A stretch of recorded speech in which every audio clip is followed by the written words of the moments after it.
Assalamualaikum guys. Perkenalkan, nama saya Cynthia Winasi. Saya di sini akan menganalisis kasus korupsi.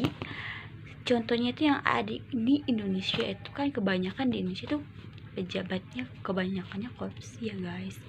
Di sini saya akan memenuhi tugas mata kuliah saya itu tugas anti korupsi. Oke guys, selanjutnya untuk penjelasannya kita lihat nanti ya. Sekda Kabupaten Tasikmalaya memperoleh jatah paling besar, yaitu 50% dari dana yang diambil kembali. Modus operandi yang dilakukan adalah yaitu menggunakan dana bantuan sosial. Seandainya, misalkan saya akan memberikan kepada satu yayasan, katakan 20 juta begitu ya. Itu resmi. Tetapi yang diserahkan sesungguhnya hanya 10% dari 20 juta itu. Jadi kalau 20 juta berarti yayasan sebetulnya menerimanya hanya 2 juta, tapi tanda tangannya 20 juta. Sehingga yang lainnya balik. Nah, balik ini ada 21 yayasan. Tadi secara teknis jumlahnya totalnya ada 3,9 M.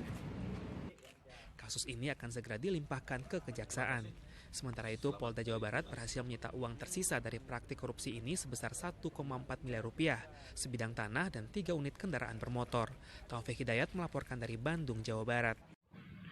Sebelumnya, Jaksa Kejati Jabar menuntut Sekda Kabupaten Tasikmalaya yang bernama Abdul Qadir 2,5 tahun penjara terkait kasus dugaan sunat dana bansos. Dalam sidang, Abdul Qadir terbukti melanggar dakwaan subsidiar pasal 3 JO pasal 18 Undang-Undang Tipikor 50 pasal 55 ayat 1 ke 1 KUHP pidana.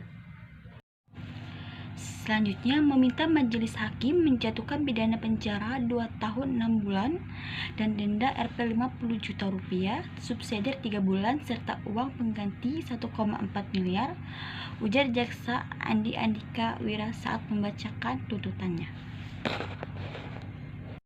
Kasus tersebut berawal dari penyelidikan yang dilakukan polisi. Ada dugaan penggunaan dana hibah untuk 21 yayasan di Kabupaten Tasikmalaya tahun anggaran 2017. Dana yang seharusnya diberikan utuh disunat oleh Abdul dan stafnya. Yayasan tersebut hanya mendapatkan 10% total dari keseluruhan yang harusnya mereka terima.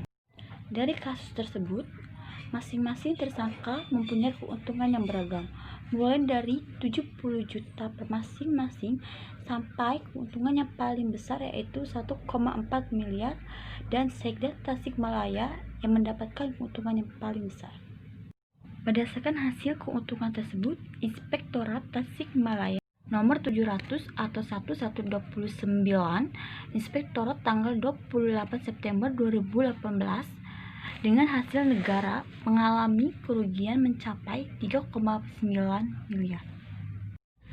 Kesembilan orang terdakwa dalam kasus ini yaitu Sekda Abdul Qadir Kabupaten Tasikmalaya, Kabak Setra Kesda Kabupaten Tasikmalaya, Maman Jamaluddin, Sekre DPKAD Ade Ruswandi, Inspektorat Kabupaten Tasikmalaya Alam Rahardian dan Eka Aryansa, dan warga sipil Eka Sri Mulyani dan Mulyana serta seorang petani yang bernama Setiawan.